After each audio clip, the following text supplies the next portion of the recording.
السلام علیکم فرینڈز، آج 10 محرم عاشوراء کی شب ہے۔ آپ یہ بھی کہہ سکتے ہیں کہ کل آخری سجدے کا دن ہے۔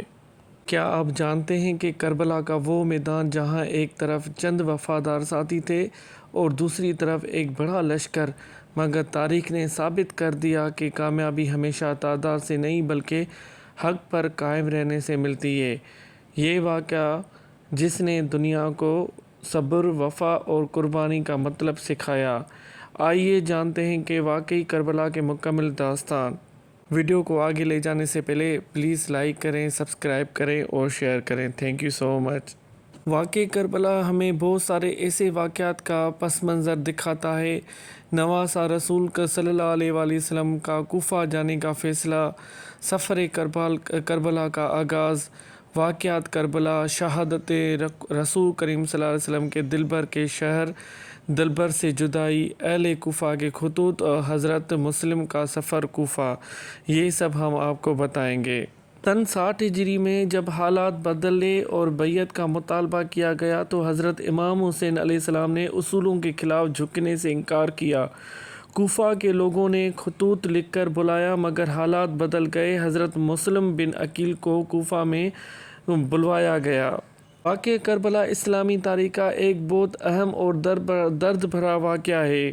یہ واقعہ حق، صبر، وفا اور قربانی کی ایک عظیم مثال سمجھا جاتا ہے۔ جب ملعون یزید بن معاویہ کی حکومت قائم ہوئی تو اس نے لوگوں سے بیعت کا مطالبہ کیا۔ حضرت امام حسین بن علی علیہ السلام نے ایسے بیعت قبول نہیں کی جسے وہ اصولوں کے خلاف سمجھتے تھے۔ کوفہ کے لوگوں نے حضرت امام حسین علیہ السلام کو خطوط لکھے کہ آپ تشریف لائیں، ہم آپ کے ساتھ دین دیں گے۔ حالات جاننے کے لیے امام حسین علیہ السلام مسلم بن عقیل کو کوفہ میں بھیجا۔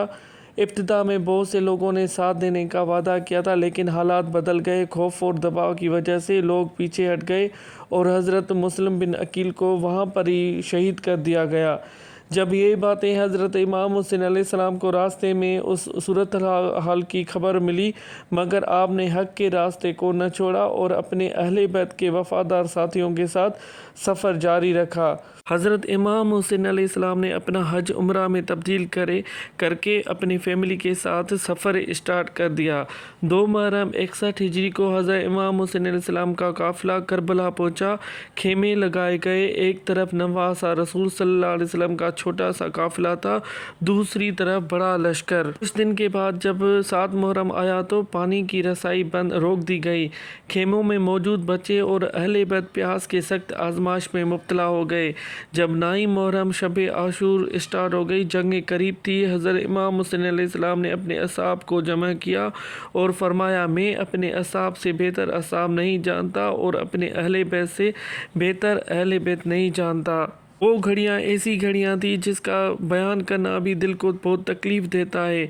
آپ علیہ السلام نے ساتھیوں کو اجازت دے دی اور اگر کوئی جانا چاہے تو چلا جائے، لیکن وفادار اصحاب نے جواب دیا کہ ہم آپ کو چھوڑ کر نہیں جائیں گے۔ حضرت امام حسین علیہ السلام نے ایک بار پھر اپنے دیے بجھائے، پھر ان سے کہا کہ اگر آپ میں سے کوئی چلا جائے تو بے شک چلا جائے، لیکن وفادار اصحاب نے دوبارہ جواب دیا کہ ہم آپ کو چھوڑ کر نہیں جائیں گے۔ یہ رات عبادت، دعا اور وفا کی رات بن گئی۔ 10 محرم عاشوراء کا جب صبح نماز کے بعد میدان کربلا میں جنگ شروع ہوئی، حضرت امام حسین علیہ السلام کے فرزند علی اکبر نے ایسی اذان دی جو سب لوگوں حیران رہ گئے۔ صبح نماز کے بعد میدان کربلا میں جنگ شروع ہوئی۔ حضرت امام حسین علیہ السلام کے ساتھی ایک ایک کر کے شہید ہوتے گئے۔ حضرت علی اکبر، حضرت قاسم، حضرت عباس علمدار اور دوسرے وفادار ساتھیوں نے قربانی پیش کی۔ آخر میں حضرت امام حسین علیہ السلام نے بھی عظیم قربانی دی، مگر حق اور اصولوں کا دامن نہ چھوڑا۔ کربلا کی عظیم توبہ اور وفا کی داستان۔ کربلا کے میدان میں ایک ایسا کردار بھی تھا جس کا ذکر ہمیشہ احترام سے کیا جاتا ہے، وہ تھے حضرت حر بن یزید ریاحی۔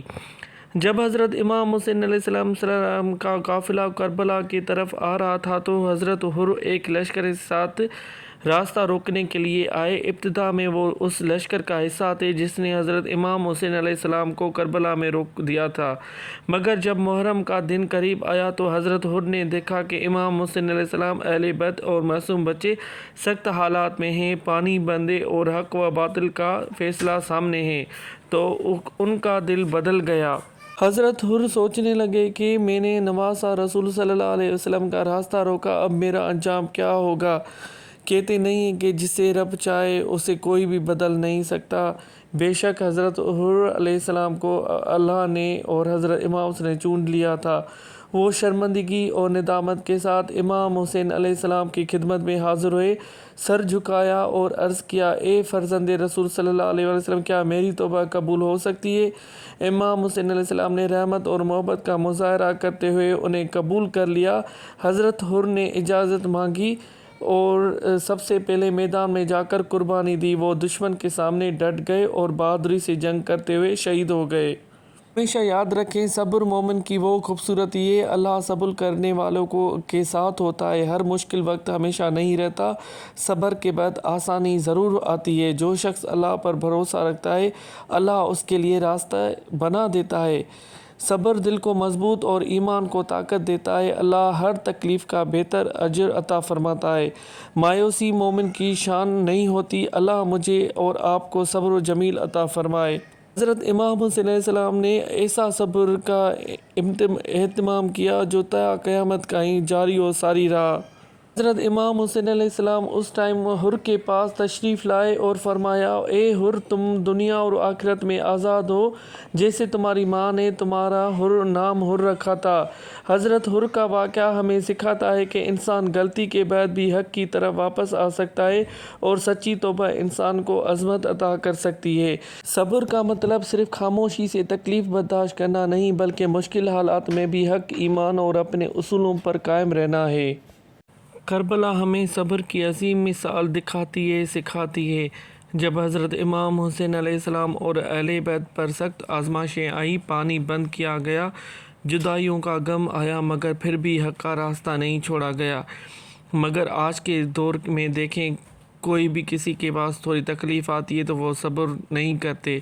صبر یہ ہے کہ مشکل وقت میں اللہ پر یقین قائم رہے، دل غمگین ہو مگر انسان غلط راستے اختیار نہ کرے، آزمائش میں حوصلے نہ ٹوٹے، حق کے لیے ثابت قدم رہا جائے۔ حضرت زینب سلام اللہ علیہ کی کربلا کی بیعت کی استقامت بھی صبر کی بڑی مثال سمجھی جاتی ہے کہ اتنے بڑے غم کے باوجود پیغام حق کو زندہ رکھا۔ صبر وہ وقت ہے جو انسان کو ٹوٹنے نہیں دیتی، بلکہ آزمائشوں سے گزرنے کے پہلے سے زیادہ مضبوط بنا دیتے ہیں۔ حضرت امام حسین علیہ السلام نے فرمایا، حق کی راہ میں مرنا کتنا آسان اور آرام دہ ہے، اور عزت کی موت حقیقی زندگی ہے، اور ذلت کی زندگی بدترین موت کا پیش خیمہ ہے۔ واقعہ کربلا ہمیں یہ سبق دیتا ہے کہ زندگی میں حق، سچائی اور اچھے اصولوں پر قائم رہنا چاہیے۔ ہمیں چاہیے کہ حالات چاہے کتنے بھی مشکل کیوں نہ ہوں مگر حق کا ساتھ دیں، ظلم اور ناانصافی کے خلاف آواز اٹھائیں، صبر اور برداشت اختیار کریں، کیونکہ ہر آزمائش کا وقت گزر جاتا ہے۔ اپنے کردار کو بہتر بنائیں، کیونکہ عظمت انسان کے عمل سے بنتی ہے۔ وفا اور قربانی کا جذبہ رکھیں، غصے اور نفرت کے بجائے اخلاق اور انصاف کو اپنائیں۔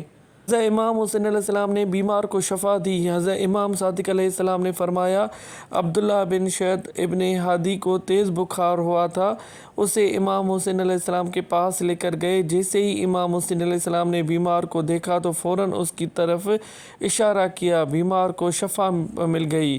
بیمار نے شکریہ کرتے ہوئے کہا، آپ علیہ السلام کے لطف و کرم محبت کی وجہ سے میرا بخار ٹھیک ہو گیا ہے اور مجھے شفا ملی ہے۔